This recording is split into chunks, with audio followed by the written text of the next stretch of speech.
Let's talk about the trade off that happens when we begin to say that some emotions are more high vibe than others, and what actually happens in this process.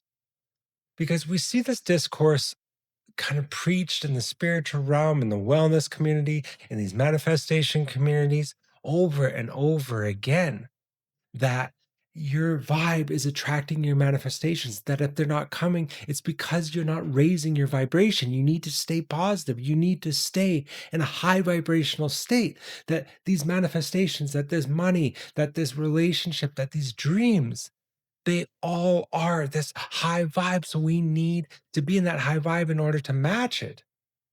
But this ignores so much of our human experience and it creates shame within us because we have a whole range of emotions. And these emotions come out when we get triggered from different experiences because they remind us of our past. They remind us of the trauma, the pain, the hurt that we're holding in our bodies. So we see something, we hear something, we come across something, and we get angry, we get upset, which is a perfectly valid reaction. It triggers something from our past. But now, all of a sudden, if you're angry, if you see something that just makes you irate, it's just like, this is just fucking bullshit. Pardon my French. And now, all of a sudden, rather than bringing that compassion to that anger, we bring shame towards it. We say, that's not going to get my manifestation quicker. I need to stuff that away. So now that anger that is attached to something way earlier in your life that wanted to come up, that wanted to be felt, that wanted to be seen, that wanted to be heard and understood, because there is a deep sadness underneath that anger, is now being suppressed. And now, on top of it, we've compounded it with shame because we want these manifestations to come quicker, which is paradoxical in its nature. Because again, if we truly think that we need to be high vibe in order to bring in these manifestations, then any time that we're ignoring, any time that we're suppressing, any time that we're not actually feeling what's going on, we're just stuffing it away and building up and building up and building up and building up until it just naturally explodes out of us.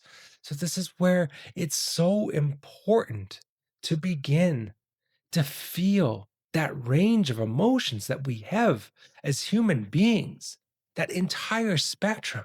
Because again, they're always connecting us back to earlier pain. And in order to process it, in order to let it go, in order to move past it, we have to begin to feel it.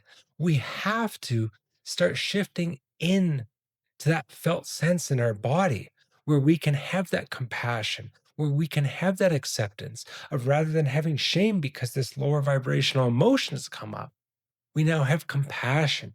We have empathy. We have understanding to sit with it and say, it's okay.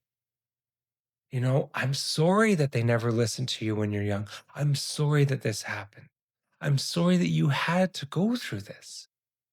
But now I'm here for you. And that is what shifts everything. The allowance of all our emotions, the knowing that no matter how much you heal, no matter where you are on your journey, these difficult emotions come up, that we get triggered, that different experiences come up. And that doesn't mean that you're not healed. That doesn't mean that you're not as far as you thought you were. It just means that some of these wounds are more complex and they just need to be felt. They need to be let go. They need to be moved through your body. But when we continue to label certain emotions as desirable and certain emotions as undesirable, we're completely closing ourselves off from the human experience.